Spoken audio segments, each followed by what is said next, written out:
السلام عليكم ورحمة الله وبركاته نحمده ونصلي على رسوله الكريم أعوذ بالله من الشيطان الرجيم بسم الله الرحمن الرحيم إن المسلمين والمسلمات والمؤمنين والمؤمنات والقانتين والقانتات والصادقين والصادقات الصابرين والصابرات الخاشعين والخاشعات والمتصدقين والمتصدقات الصائمين والصائمات والحافظين فروجهم والحافظات الذاكرين الله كثيرا والذاكرات أعد الله لهم مغفرة وأجرا عظيما صدق الله المولانا العظيم وصدق رسوله النبي الكريم সুপ্রিয় দর্শক মণ্ডলী মহান আল্লাহ তাআলার দরবারে লাখো কোটি শুকরিয়া আদায় করছি রব্বে করিম আমাদেরকে সুযোগ করে দিয়েছেন তৌফিক দিয়েছেন ইসলামের অত্যন্ত গুরুত্বপূর্ণ দিনই একটি অনুষ্ঠানের সাথে যুক্ত থাকার শুকরিয়া আদায় করছি রব্বুল আলামিনের ইয়া রাব্বি লাকাল হাম ইয়া রাব্বি লাকাশ শুকর কুল্লু আপনাদের সকলকে স্বাগত জানাচ্ছি আজকের এই সুন্দর আয়োজনে যে অনুষ্ঠানটি আপনাদের অত্যন্ত প্রিয় অনুষ্ঠান আল্লাহ রব্বে করিম দিনকে আল্লাহ তাআলা দ্বীনি শিক্ষাকে আল্লাহ তাআলা আমাদের উপরে জরুরি করে দিয়েছেন রাসূল আকরাম সাল্লাল্লাহু আলাইহি সাল্লাম বলেছেন তাআল্লামুল ফারাইজ তাআল্লামুদ্দিন তোমরা দিন শিখো ফারাইজ শিখো এবং অন্য হাদিসে রাসূল বলেছেন তালাবুল ইলমি ফারিয়াযাতুন আলা কুল্লি মুসলিম ওয়া মুসলিমা প্রতিটা মুসলমানের উপরে দ্বীনি ইলম শিক্ষা করা ফরজ আমরা যখন দ্বীন জানব ইসলাম জানব দ্বীনি শিক্ষায় শিক্ষিত হব দ্বীনের উপরে চলব দ্বীনের উপরে থাকব তো দ্বীনের সকল কিছু আমার কাছে ভালো লাগবে দিন যেটা পছন্দ করে সেটা আমি গ্রহণ করব যা পছন্দ করে না তার থেকে দূরে থাকব ইসলামের শিক্ষা কি যেমন ইসলাম এই দুনিয়ার উপমা দিয়েছে পবিত্র কোরআনে কারীমের মধ্যে যে দুনিয়া আল্লাহ তাআলার কাছে মাকড়সার জালের মতো কামাসালিল আনকাবুত মাকড়সার জাল যেমন অস্থায়ী ইহজগত অস্থায়ী তাই এই ইহজগতে থাকার গাইডলাইন দিক নির্দেশনা রাসূল আকরাম সাল্লাল্লাহু আলাইহি সাল্লামের মাধ্যমে আমাদেরকে জানিয়ে দেওয়া হয়েছে এই দুনিয়াতে থাকবো কাল মুসাফিরের মতো আও আবিরুস সাবিল অথবা একজন পথিকের মতো থাকবো একজন পথিকের যেমন দুনিয়াতে খুব একটা চাওয়ার কিছু নেই খুব একটা পাওয়ার কিছু নেই রাস্তা অতিক্রম করার উদ্দেশ্য অতি লোভ ভালো নয় অল্পে তুষ্ট থাকা একজন পথিক একজন মুসাফির তাই করে থাকেন ঠিক অল্পে তুষ্টি রাসূল আকরাম সাল্লাল্লাহু আলাইহি সাল্লাম আমাদেরকে বলেছেন যিনি অল্পে তুষ্ট থাকতে পারেন তার জীবনটা তিনি নিজেও লালন করতে পারেন নিজেও ভোগ করতে পারেন যেমন শান্তিময় হয় তাই অল্পে তুষ্টি ও সুন্নতি জীবন নিয়ে আজকে আমরা কথা বলবো কথা বলার জন্য যিনি আমাদের সাথে যোগ দিয়েছেন বিশিষ্ট ইসলামী চিন্তাবিদ মিডিয়া আলোচক সুবক্তা অত্যন্ত সগোছালো আলোচনা করে থাকেন ডক্টর মোহাম্মদ গোলাম রব্বানী অধ্যাপক ঢাকা বিশ্ববিদ্যালয় সাথে আছি আমি আমজাদ হোসেন হেলালি আসসালামু আলাইকুম ওয়া আলাইকুম আসসালাম ওয়া রাহমাতুল্লাহি ওয়া বারাকাতুহু মোহতারাম কেমন আছেন আপনি আলহামদুলিল্লাহ আজকে আপনার কাছে আমরা অল্পে তুষ্টির বিষয়টি নিয়ে শুনবো যে অল্পে তুষ্টি অনেক বড় গুণ সবর যেমন অনেক বড় গুণ ঠিক অল্পতে তুষ্ট থাকা আল্লাহ তাআলা আমাকে যা দিয়েছেন তা নিয়েই সন্তুষ্ট থাকা অমুকের কাছে কি আছে অমুকের হাতে কি আছে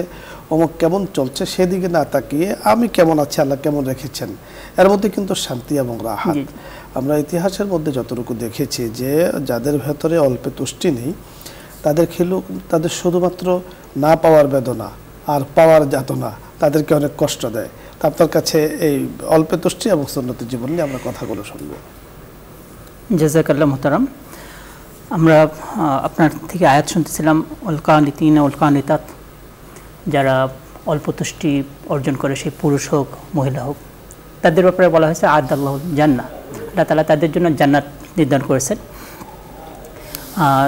এখন এই যে অল্প তুষ্টিটা আছে যে অল্প তুষ্টিটা আসলে আমরা কীভাবে পাবো এটা রাসূলুল্লাহ সাল্লাল্লাহু আলাইহি ওয়াসাল্লামের জীবন থেকে আমরা যদি দেখি তাহলে আমরা সুন্দরভাবে আমরা পেয়ে যাই রাসূলুল্লাহ সাল্লাল্লাহু আলাইহি ওয়াসাল্লাম সবসময় অল্প তুষ্টি অবলম্বন করতেন যেমন দেখা যায় রাসূলুল্লাহ সাল্লাল্লাহু আলাইহি ওয়াসাল্লামের জীবনে এমন হয়েছে যে উনি ক্ষুধার্ত খাবার পাচ্ছেন না তখন উনি বলতেছেন যে আনা সাইম ঠিক আছে আমি রোজা রাখলাম এরকম না যে উনি অস্থির হয়ে যাচ্ছেন যে খাবারের জন্য আমি খাবার পেলাম না তাহলে খাবার আমার দরকার উনি আল্লাহ তাআলার কাছে দোয়া এভাবে করেছেন যে আল্লাহ আমি এমন চাই যে আমি একদিন খাবার খাবো খাবার পাবো খাবার খেয়ে শুকরিয়া আদায় করবো আর একদিন খাবার যদি না পাই তাহলে আমি সবর করব এই সবর এবং শুকরিয়া এই দুটার মাঝে উনি জীবনযাপন করার জন্য উনি বারবার চেষ্টা করেছেন রাসূলুল্লাহ সাল্লাল্লাহু আলাইহি ওয়াসাল্লামের যে যদি দেখি, আমরা লাইভটা দেখি, সেখানে দেখা যাচ্ছে যে রাসূলুল্লাহ সাল্লাল্লাহু আলাইহি ওয়াসাল্লামকে প্রস্তাব দেওয়া হয়েছিল যে নবীজি আপনি যদি বলেন এই যে পাহাড় আছে, পাহাড়কে আপনার জন্য স্বর্ণ করে দিই, উনি কিন্তু স্বর্ণ হিসাবে নিতে পারতেন, সেটাকে গ্রহণ করতে পারতেন, ওনার জীবনের জন্য নিতে পারতেন, সাহাবায়ে কেরাম এটার দ্বারা ধনী হয়ে যেতে পারতো, কিন্তু সেটা নেননি। কেন নেননি? উনি বলছেন যে না, আমার এটা প্রয়োজন নেই। উনি সবসময় যে যা আছে তা নিয়ে থাকার চেষ্টা করতেন। সাহাবায়ে কেরামের জীবন যদি আমরা দেখি, একসময় দেখা গেছে ওনাদের জীবনে কিছুটা সচ্ছলতা আসছে, কিন্তু সচ্ছলতা আসার পরেও ওনারা চিন্তা করেছেন যে না, আমি কি সেই সচ্ছলতার কারণে আমি কি আখিরাতে যে পাবো সেই পাওয়াটাকে আমার দুনিয়াতে আল্লাহ দিয়ে দিচ্ছেন, এটা যেন না হয়। ওনারা সবসময় ভয়ে থাকতেন যেন আমার এখানে দুনিয়াতে খুব প্রাচুর্যের মধ্যে আমি থাকার কারণে যেন আমার আখিরাতটা নষ্ট না হয়। সবসময় যখন আমাদের সামনে আখিরাত থাকবে তখন আমরা দুনিয়াকে নিয়ে এত বেশি চাবো না। যে কথা আপনি বলতেছিলেন যে আমাদের কষ্টটা কোথায় হয়, কষ্টটা হলো যে আমি একবেলা খাচ্ছি, কোনো সমস্যা নেই, পেট ভরে গিয়েছে, খাবার খেয়ে আমি শুয়ে গেছি, খুব আরামে ঘুম হচ্ছে। কিন্তু যখন আমি আরেকজনের সাথে তুলনা করতে যাই যে ও তো গোশত দিয়ে খাচ্ছে, সপ্তাহে 3 দিন 4 দিন গোশত দিয়ে খায়, অথবা সে বিরিয়ানি খায়, বা ভালো খাবার খাচ্ছে, অথবা ভালো পোশাকটা পরতেছে, অথবা ভালো বাড়িতে থাকতেছে, এটা যখন আমি কম্পেয়ার করতে যাই, তখন তুলনা করতে যাই, তখন দেখা যাচ্ছে যে আমাদের কষ্টটা বেড়ে যায়। তখন আমরা অনেক কষ্ট হয় যে হ্যাঁ আমি তো এত ভালো নেই। আসলে যদি আমি কারোর সাথে কম্পেয়ার না করি, আমি যতটুকু আছে ততটুকু নিয়ে থাকি, যেটা আমরা ছোটোবেলা থেকে শিক্ষা পেয়েছি, সেটা হলো তুমি উপরের দিকে দেখবে না, উপরের লেভেলে কারা আছে সেটা দেখবে না, তোমার নিচে কারা আছে সেটার দিকে যদি আমরা তাকাই, যে আমার চেয়ে খারাপ অবস্থায় আছে তাদের দিকে যদি আমরা তাকাই, তাহলে দেখা যাবে অল্প তুষ্টিতে আমার চলে আসবে, অল্প তুষ্টির কারণে আমাদের মনটা ভরে যাবে, আমরা ভালোভাবে আগাইতে পারবো। একটা জিনিস আমরা বলি যে অল্প তুষ্টি তো ব্যক্তি জীবনের ক্ষেত্রে করব, একটা ক্ষেত্রে আমার ওস্তাদ বলতেন যে অল্প তুষ্টি করা যাবে না, সেটা হলো আমলের ক্ষেত্রে। আমলের ক্ষেত্রে যেন অল্প তুষ্টি না আসে, যত আমল করা যায় তত। আপনি যথার্থ বলেছেন। এই জন্য তো আমাদের বুজুর্গরা বলে থাকেন যে দ্বীনের ক্ষেত্রে, আমলের ক্ষেত্রে তোমার থেকে যে বড় তার দিকে তাকাও, তার থেকে শিখো, আর দুনিয়ার ক্ষেত্রে তোমার দিকে যে ছোট তার দিকে তাকাও, তার থেকে শিখো। রাসূল আকরাম সাল্লাল্লাহু আলাইহি সাল্লামের কাছে এক লোক এসে রাসূলের কাছে সচ্ছলতার জন্য দোয়া চেয়েছেন। রাসূল বলেছেন যে তুমি কোন জায়গায় থাকো, বলে যে জায়গা স্বচ্ছল এরিয়া ওখানে থাকে। রাসূল বলেছেন তুমি অস্বচ্ছল এরিয়াতে চলে যাও, তাহলে ওখানে থাকো, এরপরে 1 মাস পরে আমার সাথে দেখা করো। 1 মাস পরে রাসূলের কাছে এসে বলেছেন ইয়া রাসূলুল্লাহ, আমি আগে যেমন ছিলাম তার থেকে অনেক ভালো আছে। বলে কেন, তোমার কি সম্পদ বেড়েছে না? কিছুই বাড়ে নাই। তাহলে তোমার ভালো আছো কেন? যে আগে যে এরিয়া ছিলাম সেখানে আমার থেকে সকলে বড় ছিল অর্থনৈতিকভাবে, যার কারণে তাদেরটা দেখে আমি কষ্ট পেতাম, আর এখন আমি যেখানে আছি সকলে আমার থেকে নিচে, যার কারণে তাদেরটা দেখে আমি সান্ত্বনা পাই। আপনি যথার্থ বলছিলেন দর্শক মণ্ডলী, অল্পে তুষ্টি অনেক বড় গুণ। কানে, অল্পে তুষ্ট থাকা। আল্লাহ রাব্বি কারীম আমার জন্য যা বরাদ্দ করেছেন তাতে আলহামদুলিল্লাহ। খাবারে অল্পে তুষ্টি থাকা নবী আকরাম সাল্লাল্লাহু আলাইহি সাল্লামের সুন্নাহ। এই জন্য রাসূল আকরাম সাল্লাল্লাহু আলাইহি সাল্লাম বলেছেন যে তুমি খাবার গ্রহণ করতে গিয়ে 3টি ভাগ করো। 1 ভাগ তুমি খাবে, 1 ভাগ খালি রাখবে, 1 ভাগে তুমি পানি দেবে, তাহলে তুমি শান্ত থাকবে, তাহলে তুমি শান্তি পাবে, আরামে চলতে পারবে, আরামে ঘুমাতে পারবে। আর যদি তুমি এই পরিমাণ খাও যে তোমার 3 এলাকায় খাবারে ভর্তি হয়, তাহলে তোমার চলায়ও কষ্ট হবে, বলায়ও কষ্ট হবে, ঘুমাতেও কষ্ট হবে। রাসূলের সুন্নতি জীবন। এজন্য আমি যতটুকু খাবার যাই পাই, যাই আমার সামনে থাকে, যত কিছুই আসুক, রাসূলের সুন্নাহর বাহিরে আমি যাব না, তাহলে ইনশাআল্লাহ জীবনটা শান্তিময় হবে। আমার পোশাকে অল্পে তুষ্টি থাকা। পোশাক আল্লাহ পাক আমাকে যেমন দিয়েছেন, পরিষ্কার পরিচ্ছন্ন সুন্দর, সাধ্য অনুযায়ী উত্তম পোশাক ব্যবহার করা, এটা নবী আকরাম সাল্লাল্লাহু আলাইহি সাল্লামের সুন্নাহ। সেক্ষেত্রেও আমাকে সন্তুষ্ট থাকা আল্লাহ পাকের ফয়সালার উপরে। ঠিক নিজের কর্মক্ষেত্রে সন্তুষ্ট থাকা, আল্লাহ পাক যেভাবে আমার জন্য বরাদ্দ রেখেছেন, যা যতটুকু বরাদ্দ রেখেছেন আলহামদুলিল্লাহ আমি শুকরিয়া আদায় করি আল্লাহ তাআলার। অনুরূপভাবে চলায় বলায় সকল ক্ষেত্রেই অল্পে তুষ্ট থাকা, আল্লাহ পাকের ফয়সালার উপরে নিজেকে সঁপে দেওয়া।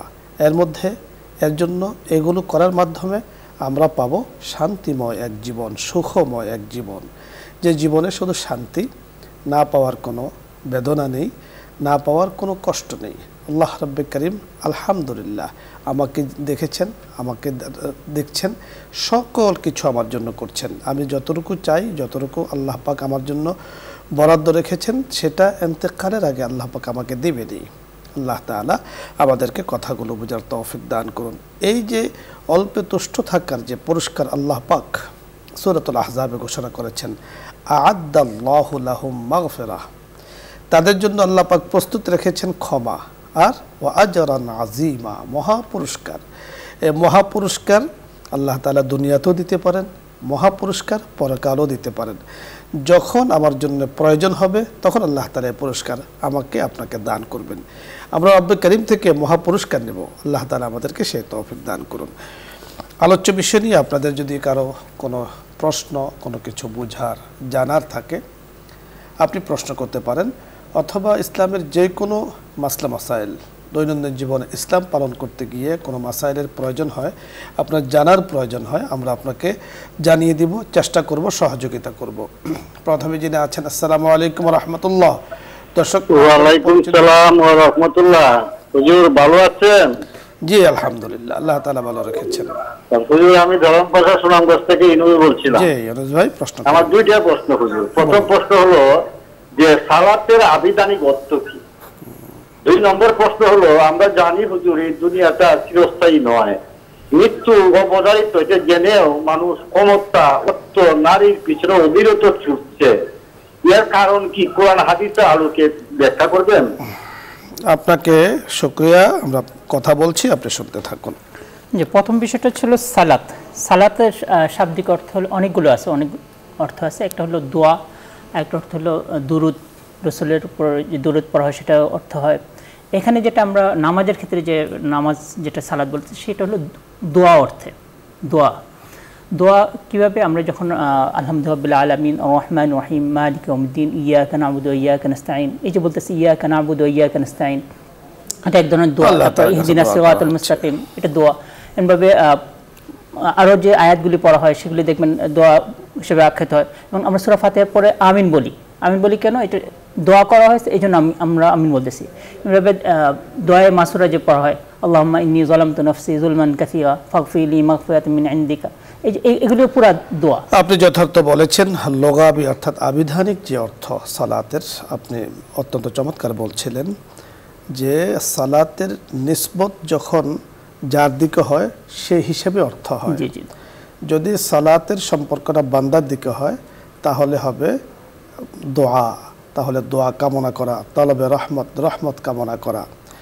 আর যদি আল্লাহ পাকের দিকে হয় তাহলে সালাতের অর্থ হলো অর্থাৎ আল্লাহ পাক দেন, আল্লাহ পাক আল্লাহ সাল্লু আলাইহি ওয়াসাল্লিমু তাসলিমা। আর নবীর দিকে যখন হয় তখন এর অর্থ হলো দরুদ শরীফ পাঠ করা। আর সালাতের পারিভাষিক অর্থ যেটা আমরা করে থাকি যে আরকানে মাকসুসা পালন করা, আজায়ে মাকসুসা দ্বারা, শরীরের নির্দিষ্ট অংশ দ্বারা নির্দিষ্ট হুকুম পালন করাকে সালাত বলা হয়। এটা শরীয়তের পরিভাষায়। তাহলে নামাজের মধ্যে আমরা নির্দিষ্ট অংশ ব্যবহার করি, নির্দিষ্ট নিয়ম পদ্ধতিগুলোকে পালন করি, একই বলা হয় সালাত। এ হলো মৌলিক অর্থ। আর দ্বিতীয় একটি প্রশ্ন করেছেন যে দুনিয়া তো ক্ষণস্থায়ী জীবন, তো ক্ষণস্থায়ী জীবনের সুখ শান্তির জন্য আল্লাহ পাক আমাদেরকে যা দিয়েছেন, যে আমাদের বিষয়ের সাথে কিন্তু সম্পর্ক আছে, আপনি বুঝতে পেরেছেন। জি, প্রশ্নটা হলো যে দুনিয়া আল্লাহ তাআলা বলেছেন ক্ষণস্থায়ী জীবন, তো ক্ষণস্থায়ী জীবন তো শুধু এখন নয়, একবার আদম আলাইহিস সালাতু ওয়াস সালাম থেকে এই পর্যন্ত কিয়ামত পর্যন্ত দুনিয়াতে ক্ষণস্থায়ী থাকবে। তো এই দুনিয়াতে কেউ ক্ষণস্থায়ীকে স্থায়ী মনে করে, স্থায়ী মনে করার কারণে পার্থিব জীবনের যত সুখ শান্তি আছে সেটাকে গ্রহণ করতে চায়। তো এটা কেন? ওনার বলো যে এটা কেন হয়, কেন করে থাকে? এটা আসলে মানুষের ভিতরে একটা লোভ যে আছে, লোভটা কাজ করে। লোভ যখন কাজ করে তখন সে মনে করে যে আমি আর মারা যাব না, এটা একটা বিষয়। আরেকটা বিষয় হলো যে সে অতিরিক্তভাবে কি, মানে আমি আমার লাইফ যে আছে, লাইফ মনে করেন 70 বছর বা 80 বছর পর্যন্ত আমি যদি চিন্তা করি তাহলে আমি একরকম চিন্তা করব। তো আমি ভাবতে থাকি যে আমার সন্তান যে আছে তারও ভালো একটা কিছু করে যেতে হবে, তার এস্টাবলিশ করে যেতে হবে।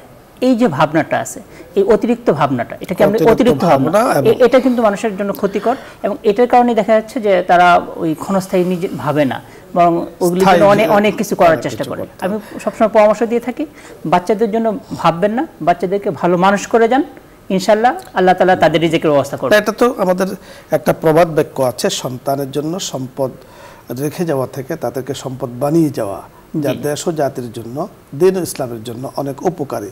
সম্পদ আপনি রেখে যাবেন, সে জায়গা মতো খরচ করতে পারে, জায়গাও খরচ করতে পারে, আর তাকে সম্পদ বানিয়ে যাবেন, সে সম্পদ তার পেছনে আসবে, ঘুরতে থাকবে। আপনি চমৎকার বলছিলেন। আমরা পরবর্তী দর্শকের কথা শুনবো। জি, আসসালামু আলাইকুম ওয়া রাহমাতুল্লাহ। ওয়ালাইকুম আসসালাম। ওয়ালাইকুম আসসালাম। হুজুর, আমার দুইটা প্রশ্ন আছে। প্রশ্ন বলুন। প্রশ্ন হচ্ছে, মানে আমার একটা মান্যত ছিল, যদি আমার ছেলে হয় তাহলে হচ্ছে আমি এক মসজিদ লোক খাওয়াবো, কিন্তু সেটা আমার পূরণ হয়নি, মেয়ে হয়েছে, তাহলে কি আমার সেটা কি পূরণ করতে হবে? এক মসজিদ লোক কি আমার খাওয়ানো লাগবে? হ্যাঁ, জি। এক নম্বর প্রশ্ন এটা। আর দুই নম্বর প্রশ্ন হচ্ছে, আমার আব্বু আমার স্বামীর কাছ থেকে 1 লাখ টাকা নিয়েছে, কিন্তু আমার আব্বুর আর মনে নেই যে কত টাকা নিয়েছে। আব্বু বলতে চাচ্ছে 1.5 লাখ টাকা। 1.5 লাখ টাকা দিতে চাচ্ছে আমার আব্বু আমাকে। এই 1.5 লাখ টাকা নেবো না আমি 1 লাখ টাকাই নেবো, যে 1 লাখ টাকা দিয়েছিলাম। আব্বুর মানে আব্বুর কাছ থেকে 50,000 টাকা বেশি নিলে সমস্যা হবে, গুনাহ হবে? এইটা জি, অত্যন্ত গুরুত্বপূর্ণ প্রশ্ন আপনি করেছেন। আপনি আমার জন্য একটু দোয়া করবেন। জি, আপনার জন্য দোয়া করব। আমরা সকলের প্রথম জন্য যে বিষয়টা ছিল সেটা হলো মানত। যদি কেউ মানত করে যে আমার যদি সন্তান ছেলে হয় তাহলে আমি খাওয়াবো, মসজিদে খাওয়াবো, কিন্তু যেহেতু মেয়ে হয়েছে মানত পূরণ হয় না, সুতরাং আপনার এটা দিতে হবে না। এটা মাসালা এটাই। তারপর আপনি ব্যক্তিগতভাবে খাওয়াবেন কিনা সেটা আপনার বিষয়, কিন্তু লাগবে না, মাসালা হলে লাগবে না। দ্বিতীয় হলো সম্ভবত আপনার স্বামী থেকে 1 লক্ষ টাকা আপনার আব্বা নিয়েছেন, আমি যতটুকু বুঝেছি। আর এখন যদি আপনার আব্বা আপনাকে 1.5 লক্ষ টাকা বা 2 লক্ষ টাকা দিতে চান, যে স্বেচ্ছায় দিতে চান, তাহলে তো আপনি নিতে পারবেন। কিন্তু 1 লক্ষ টাকা দিয়েছেন বলে এর বিপরীতে 1.5 লক্ষ টাকা যদি নিতে চান, তাহলে এটা জায়েজ হবে না। বিষয়টি পরিষ্কার করে নিতে হবে আব্বুর সাথে। আব্বুর থেকে মেয়ে নিতে পারে, তবে টাকার বিনিময়ে নয়। আপনি 1 লক্ষ টাকা দিয়েছেন, আব্বু আপনি 1 লক্ষ টাকা দিয়েছেন, এটা আমরা বুঝে নিলাম। এখন 50,000 টাকা যেটা আপনি দিচ্ছেন, সেটা যদি আপনি আমাদেরকে মেয়ে হিসাবে দেন, আমরা নেব, কিন্তু টাকার বিনিময়ে আমরা এটা দিচ্ছি না। যে 1 লক্ষ টাকা দিয়ে আপনার উপকার হয়েছে, আপনি ঐচ্ছিক আমাদেরকে 50,000 টাকা বাড়িয়ে দিচ্ছেন, তাহলে এটা সুদের মধ্যে পড়ে যায়। আমরা পরবর্তী দর্শকের কথা শুনবো। জি, আসসালামু আলাইকুম ওয়া রাহমাতুল্লাহ। আসসালামু আলাইকুম। ওয়ালাইকুম আসসালাম। ওয়ালাইকুম আসসালাম। হুজুর ভালো আছেন? জি, আলহামদুলিল্লাহ, আল্লাহ তাআলা ভালো রেখেছেন। জি জি হুজুর, আমার দুটো প্রশ্ন। জি বলুন, প্রশ্ন বলুন। হুজুর, আমার থেকে একজনে 446 টাকা পাইতো, আমার থেকে একজনে আজ থেকে আর 28 বছর আগে 446 টাকা পাইতো। এখন 446 টাকা দেওয়ার জন্য ওই লোকটার আমি অনেক খুঁজি, 28 বছর আগের কথা না পাইয়া, পরে আমি অনেক খোঁজাখুঁজির পরে না পাইয়া আমি কি করছি, 1500 টাকা দিয়ে একটা চালের বস্তা কিনে এতিমখানায় দিয়ে দিছি। এখন আমি নিজের থেকে দিছি। হুজুর, এটা কি ঠিক আছে? আর একটা প্রশ্ন হলো, কবর আযাব থেকে রক্ষা পাওয়ার জন্য আমি একটা দোয়া করি সবসময়, আল্লাহুম্মা ইন্নী আউযু বিকা মিনাল আযাব। হুজুর, এটা কি ঠিক আছে? একটু বলবেন। জি জি জি, আমরা বুঝতে পেরেছি। জি, প্রথম প্রশ্ন ছিল যে আপনি একজনের কাছ থেকে 446 টাকা নিয়েছিলেন, সেটা 28 বছর আগে, আর সেটা এখন ওনাকে খুঁজেছেন। মাসালা হলো যে আপনি যার কাছ থেকে নিয়েছেন তাকে খুঁজতে হবে, খুঁজে যদি পাওয়া যায় তাহলে তাকে দিয়ে দিতে হবে। যদি না পাওয়া যায় তাহলে ওনার নিয়ত করে মানে ওই টাকাটা দান করে দিতে হবে। সেই হিসাবে আপনি 446 টাকার জায়গায় আপনি 1 বস্তা চাল আরও বেশি দাম সেটা দিয়েছেন, কোনো সমস্যা নেই, এটা ভালো কাজ করেছেন। ইনশাল্লাহ আশা করি যে সে আপনার উপরে যে পাওনাটা ছিল সেটা আদায় হয়ে গেছে। তবে অবশ্যই আপনাকে আল্লাহ তাআলার কাছে ক্ষমা চাইতে হবে। আপনি 28 বছর আগে আপনি 446 টাকা নিয়েছেন, এই টাকা জমাতে আপনার এত বছর লেগেছে, নিঃসন্দেহে আমরা বলবো টালমাটাল ছিল, অথবা আপনি বুঝতে পারেননি। বুঝতে না পারার কারণে, অলসতার কারণে, উদাসীনতার কারণে রাব্বে কারিমের কাছে আপনাকে ক্ষমা চাইতে হবে। এরপরেও যদি আপনি ওই লোককে কখনো পেয়ে যান, তাহলে তাকে 446 টাকা আবার তাকে দিতে পৌঁছে হবে। দিতে হবে। সদকা করেছেন, এই সদকাটা আপনার নামে নয়, যিনি পান আপনার কাছে টাকা তার নামে সদকা করতে হবে। হ্যাঁ, এখানে একটা মাসালা ক্লিয়ার করে দিই, সেটা হলো যদিও টাকার মান এখন মানে কমেছে, সেই হিসেবে 446 টাকার বিপরীতে অনেক টাকা এখন বর্তমানে, কিন্তু যখন আপনি টাকা দিয়ে আদায় করবেন 446 আদায় করলেই হবে, জি, জি। এখানে বাড়তি দেওয়ার কোনো প্রয়োজন নেই। দ্বিতীয় প্রশ্নটা আল্লাহুম্মা ইন্নী আউযু বিকা মিন যে কোনো দোয়া আযাবিল পড়তে কবর। পারেন, হ্যাঁ, যে কোনো দোয়া। আপনি দোয়াটা ঠিক আছে, আল্লাহুম্মা ইন্নী আউযু বিকা মিন আযাবিল কবর। জি। হে আল্লাহ, আমি আপনার কাছে কবরের আযাব থেকে পানা চাই। অত্যন্ত সুন্দর দোয়া, চমৎকার দোয়া, আপনি বারবার পড়ুন। সাথে একটি দোয়া আপনি যুক্ত করতে পারেন, শুধু আপনি নয়, যারা অনুষ্ঠান দেখছেন সকলের জন্য আল্লাহ তাআলার কাছে দোয়া করে, আল্লাহুম্মা হাসিবনি হিসাবান ইয়াসিরা। সহিহ হাদিসে বর্ণিত, হযরত আয়েশা সিদ্দিকা রাদিয়াল্লাহু তাআলা আনহা থেকে হাদিসটি বর্ণিত। আল্লাহ রাসূল সবসময় বলতেন, আল্লাহুম্মা হাসিবনি হিসাবান ইয়াসিরা, হে আল্লাহ, আপনি আমার হিসাবকে একেবারে সহজ করে দিন। এই দোয়াটাও সাথে আপনি যোগ করতে পারেন। আমরা যারা অনুষ্ঠান দেখছি, যুক্ত আছি, আমরা দোয়াটা লিখে নিতে পারি, দোয়ার সাথে এই দোয়াটাকে আমরা যুক্ত করব, আল্লাহুম্মা হাসিবনি হিসাবান ইয়াসিরা। ধন্যবাদ। পরবর্তী দর্শকের কথা শুনবো। জি, আসসালামু আলাইকুম ওয়া রাহমাতুল্লাহ। ওয়ালাইকুম আসসালাম। আমি একটু জানতে চাচ্ছি, আমার 3 ছেলে, এখন আমার এক ছেলে 2 ছেলে মোটামুটি ভালোই আছে, তো এক ছেলে আমাকে খুব টর্চার করে, ওর বউ সবসময় আমাকে মারপিট করে এবং খুব জঘন্য আচরণ করে। আমার একটা বাড়ি আছে, আমি সিদ্ধান্ত নিচ্ছি যে আমি 2 ছেলেকে লিখে দেবো আর কিছুটা মাদ্রাসা জানার জন্য দিয়ে দেবো, তাতে কি আমার কোনো পাথর? ধন্যবাদ আপনাকে। আমরা ইন্না লিল্লাহি ওয়া ইন্না ইলাইহি রাজিউন বলছি যে একজন সন্তান হয়ে মাকে টর্চার করে, এটা খুবই দুঃখজনক। আমরা মানে আসলে এই ধরনের কথা সহ্য করার মতো অবস্থান আমাদেরও নেই। এই ধরনের কথা শোনার পরে যে মা জীবন যার উসিলায় এই জগতে আমাদের আগমন, সে মার উপরে আক্রমণ করা, টর্চারিং করা, এটা খুবই খারাপ কাজ। তো উনি যে মাসালাটা জানতে চেয়েছেন, মাসালা হলো যে জীবদ্দশায় কেউ যদি কাউকে দান করতে চায়, তার সম্পদ হোক, জমি হোক বা যে কোনো কিছু যদি দান করতে চায়, দান করতে পারবে, কোনো সমস্যা নেই। এখানে শরীয়তের পক্ষ থেকে কোনো নিষেধাজ্ঞা নেই। যদি মারা যায়, মারা যাওয়ার পরে হলে ওয়ারিশ বন্টন হবে, সেই ক্ষেত্রে সেই ছেলেও পাবে, কিন্তু মারা যাওয়ার আগে আপনি যদি কাউকে দান করে যেতে চান, নিষেধ নেই। হ্যাঁ, সম্পদ যেহেতু আপনি দান করতে পারেন, তবে আপনাকে মনে রাখতে হবে শরীয়তে কখনো তেজ্য সন্তানের কোনো অবকাশ নেই। সন্তানকে তেজ্য করা, তেজ্য পুত্র করা কোনো অবকাশ কিন্তু নেই। তো আপনার ভেতরে এই অনুভূতি অথবা এই একটা সিদ্ধান্তে আপনি যাচ্ছেন, যেহেতু টর্চারিং করে তারা হক আদায় করছে না, এজন্য তাদেরকে সম্পদ দিয়া বে জায়গায় খরচ করতে পারে, অন্যায় জায়গায় খরচ করতে পারে। যারা মায়ের উপর অত্যাচার করে, তো তারা তো যে কোনো অপরাধই করতে পারে। মা চলে যাওয়ার পরে মার দেয়া সম্পদ দিয়া গুনার কাজ করবে, আর এই গুনাহ মার উপরে যাবে। এই জন্য আপনি চিন্তা করছেন যে আমি কোনো এতিমখানা বা ভালো জায়গাতে আপনি দিয়ে দিব। মাসআলা আমাদের ডক্টর সাহেব যে বিষয়টি বলেছেন যে আপনার সম্পদ আপনি যেখানে ইচ্ছা সেখানে জীবদ্দশায় দিতে পারেন, তবে একটা মাসআলা আছে, যেহেতু শরীয়তে বৈরাগ্যবাদিতার কোনো শরত নেই, শরীয়তে তেজ্য সন্তানের কোনো শরত নেই, এজন্য তার হক তাকে বুঝিয়ে দেওয়ার একটা বিধান কিন্তু আছে। এখন যখন আপনি আশঙ্কা করবেন যে সে তো এটা অন্যায় জায়গায় খরচ করতে পারে, আমিও অপরাধে হয়ে যাব অন্যায় জায়গায়, এবং মারাত্মক খারাপ কাজ, অথবা সে এটা নষ্ট করে দিতে পারে, সেক্ষেত্রে আপনার সিদ্ধান্ত আপনি নিতে পারেন, এতে কোনো সমস্যা নেই। তবে আমরা বলবো আপনি এতটুকুতে না যেয়ে তাকে সন্তান সম্পদ থেকে বঞ্চিত না করে তার জন্য দোয়া করুন আল্লাহ তাআলার কাছে। আপনার মা, আপনার দোয়া আল্লাহ তাআলা কবুল করবেন। আল্লাহ তাআলা যেন তাকে হেদায়েত দান করেন। এমনও হতে পারে যে একটা পর্যায়ে আপনার অন্য 2 সন্তান থেকে ও বেশি আপনার জন্য করবে, এটা হতে পারে। আপনি তাকে এই চিন্তা করে, কারণ সন্তানকে রাসূল আকরাম সাল্লাল্লাহু আলাইহি সাল্লাম বলেছেন যে তাকে আপনি চলে যাবেন, তো এই সন্তান মানুষের কাছে চেয়ে খাবে, এটা আপনিও তো কষ্ট পাবেন। এই জন্য এটাতে না যেয়ে আমরা আপনাকে পরামর্শ দেবো, ওর জন্য দোয়া করুন, বোঝানোর চেষ্টা করুন, এবং এক সময় রব্বে কারীম যে কোনো সময় অন্তর পরিবর্তন করে দিতে পারেন, সে ভালো হয়ে যাবে, আপনার জন্য ভালো হবে। হযরতের সাথে কথাটাকে আরো স্পষ্ট করতে চাচ্ছি যে অনেক সময় দেখা যায় যে গার্জিয়ান বা মা বাবা কাউকে দান করে চলে যায়, দান করার পরে যখন সে শূন্য হয়ে যায় তখন কিন্তু তাকে কেউ মূল্যায়ন করে না। এই জন্য মানে আগেই কাউকে না দেওয়া ভালো। সে জীবদ্দশা যতদিন থাকবে ততদিন পর্যন্ত সেটা ভোগ করতে থাকবে, মারা যাওয়ার পরে কে কি পাবে না পাবে এটা নিয়ে এত টেনশন করার দরকার নেই। ধন্যবাদ।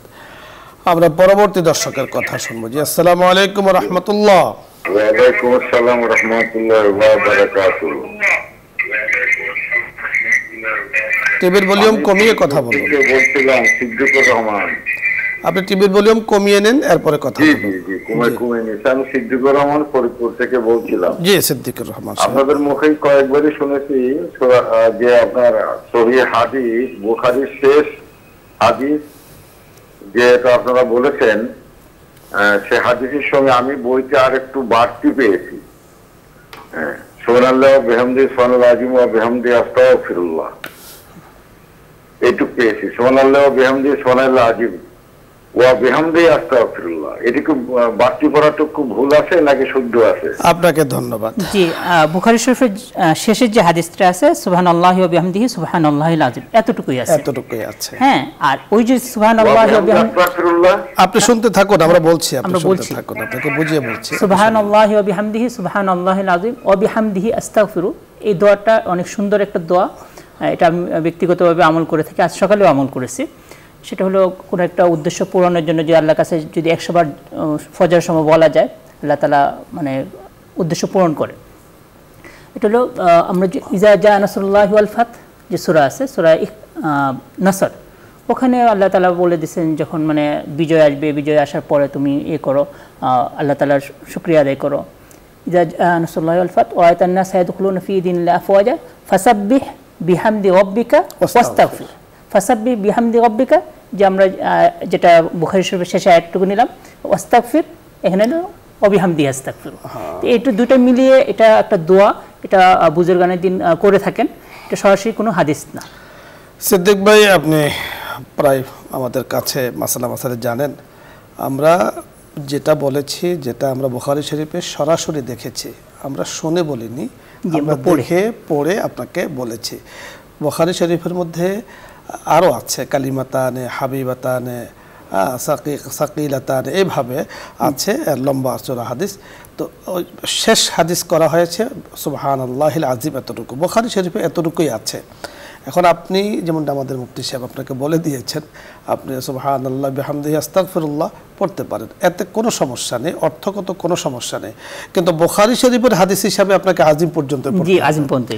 আপনাকে মনে রাখতে হবে যে বুখারী শরীফে যতটুকু আছে, আপনি প্রয়োজনে আপনি যেখানে থাকেন, ফরিদপুর থেকে সম্ভবত আপনি জানতে চেয়েছেন, আপনি নিজে না জানলেও মসজিদের ইমাম সাহেব অথবা কোনো মাদ্রাসা যেখানে আছে, দাওরা হাদিস মাদ্রাসার তাকমিল পর্যন্ত আছে, সেখানে আপনি গিয়ে বুখারী শরীফ আপনি দেখেও নিতে পারেন যে আসলে কতটুকু আছে। হুজুররা নিউজ 24 ইসলাম আমরা প্রোগ্রামে বারবার এই কথাটি বলে, আসলে আমি একটু দেখে নিই, দেখলে আপনার এই শখ আর থাকবে না।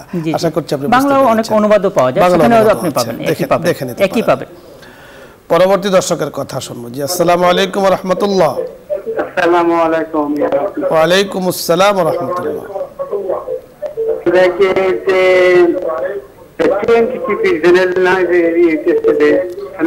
টিভির ভলিউম কমিয়ে এরপরে কথা বলুন, অনেক বাড়িয়ে রেখেছেন, কথা বোঝা যাচ্ছে না। হ্যালো, আসসালামু আলাইকুম। হ্যালো, ওয়ালাইকুম আসসালাম। হ্যালো, আমি জানতে চাচ্ছি যে আমি 7 বছর আগে একটা গাড়ি কিনছি। গাড়ি কিনে নাকি আমার একটা মানুষই আছে যে আমার গাড়ির কিস্তি শেষ হলে আমি আল্লাহর নামে একটা ওয়াজ দিব, মানে আমি একটা মানুষই মনে করি যে ওয়াজ দিব।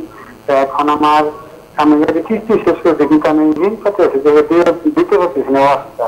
আমার তো ঋণ থেকে তো ওয়াজ দিয়ে যাবো না, তাই না? সুন্দর আপনি বলেছেন, আপনি শুনতে থাকুন, আপনাকে আমরা পরামর্শ দিচ্ছি। ওয়াজের আয়োজন করতে যাচ্ছেন, মানে একটা গাড়ি কিনেছেন, গাড়িটা যদি ভালো চলে তাহলে একটা ওয়াজের আয়োজন করবেন।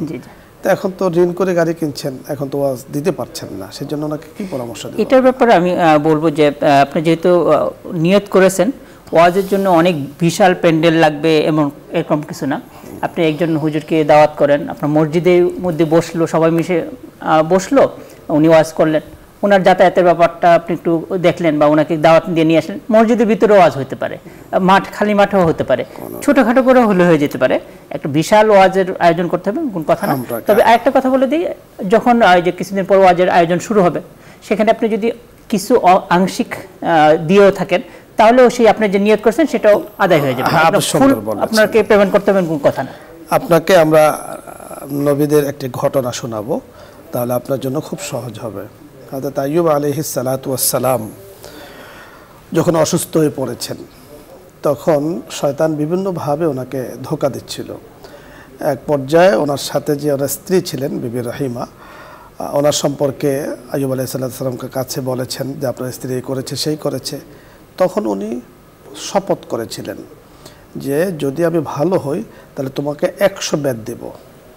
এখন 100 বেদ দেওয়ার পরে একটা মানুষ তো বাঁচার কথা না। তো যখন উনি সুস্থ হয়ে গেলেন, সুস্থ হয়ে যাওয়ার পরে এখন উনি মান্যত করেছেন 100 বেদ দিবেন। এখন তখন কার কাছে বলবেন? উনি তো আমাদের কাছে জিজ্ঞাসা করেছেন, যেহেতু আমরা আছে, তখন তো জনমানব কিছুই নেই, কোনো আলেম ওলামা তখন ছিল না, জঙ্গলের মধ্যে। তখন আল্লাহ তাআলার কাছে উনি বলেছেন যে আল্লাহ, আমি তো মান্যত করেছি, এখন আমার স্ত্রী তো চলে যাবে, আমি কি করব? আর 100 বেদ দিলে তো বাঁচবে না। আল্লাহ তাআলা কোরআনে কারীমের আয়াত নাজিল করে দিয়েছেন, ওয়াখুজ বিয়াদিকা দিগসান ফাদরিব বিহি ওয়ালা তাহনাস। বলেছেন যে তুমি যে কসম করেছ, তুমি 100 কাঠি নাও হাতে, কাঠি নিয়ে একসাথ করে ওর পিঠের মধ্যে ছেড়ে দাও, বাস তোমার মান্যত পূরণ হয়ে গেল, কোনো ঝামেলা নাই। তো আপনি যে কথাটি বলেছেন, জাস্ট ওটার সাপোর্টে আমি বললাম যে আপনি ওয়াজের আয়োজন মানে ব্যাপক আয়োজনের কোনো প্রয়োজন নাই। আপনি যদি আমাদের কাছে থাকতেন তা আমরা আপনাকে ওয়াজ করে দিতাম, আপনার 1 পয়সা খরচ লাগতো না। আমরা আপনার বাড়িতে গিয়ে অথবা মসজিদে গিয়ে সুন্দরভাবে মানুষকে 1 ঘন্টা ধরে ওয়াজ করতাম। দেখা গেল মানুষ কথা শুনতো, আপনাকে আসার সময় আমরা মিষ্টি মুখ করায় আসতাম। তাহলে আপনার কোনো পেরেশানি, এর নামে ওয়াজ, দিল থেকে কিছু কথা বলা, মনের কথাগুলো বলা, মানুষের মধ্যে হেদায়েত আসে, এখানে বলা ওয়াজ মানে ওয়াজ ও নসিহত, উপদেশমূলক একটা অনুষ্ঠান, একটা কিছু আপনি ঘরেও করতে পারেন, মসজিদও করতে পারেন, এবং সেখানে কিছু আলোচনা হলো, কিছু মিষ্টান্ন ব্যবস্থা করলেন, না করলেও কোনো সমস্যা নেই।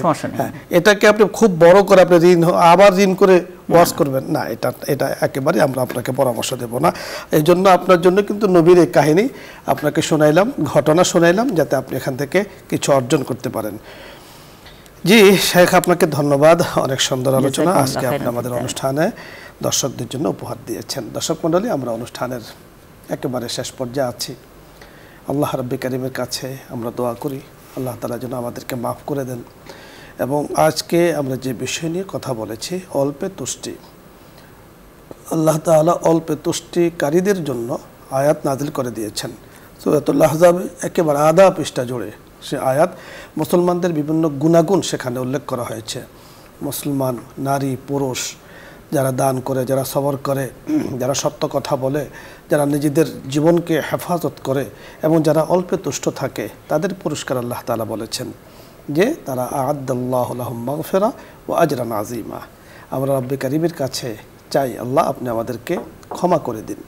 শুধু আমাদেরকে নয়, আমরা নিউজ 24 ইসলাম আমরা সাথে যারা যুক্ত আছি তারাই শুধু ক্ষমা চাবো, আর আমাদের মুসলিম ভাই যারা আছেন সারা বিশ্বে আনাচে কানাচে ছড়িয়ে আছেন, সকলের জন্য আল্লাহ তাআলার কাছে ক্ষমা প্রার্থী। আর ছাড়া আমাদেরকে রেখে যারা কবরবাসী হয়েছেন, আল্লাহ তাআলা সকলকে মাফ করে দিন এবং সকলের জন্য আল্লাহ পাকে যে সুন্দর জান্নাত বানিয়েছেন জিন ইনসানের জন্য, সেখানে আমাদেরকে অল্প একটু জায়গা আল্লাহ তাআলা যেন আমাদেরকে করে দেন, আমরা যেন সেখানে যেতে পারি। কবরের সমস্ত কষ্ট আল্লাহ তাআলা যেন সকলের জন্য দূর করে দেন যারা ঈমান নিয়ে কবরে যান। সকলকে ধন্যবাদ জানিয়ে আগামী অনুষ্ঠানের আমন্ত্রণ জানিয়ে আজকের মতো বিদায় নিচ্ছি। আসসালামু আলাইকুম ওয়া রাহমাতুল্লাহি ওয়া বারাকাতুহু। দোয়া হবে, দরুদ ইস্তিগফার পাঠ করি। اللهم صل على محمد وعلى آل محمد كما صليت على إبراهيم وعلى آل إبراهيم إنك حميد مجيد.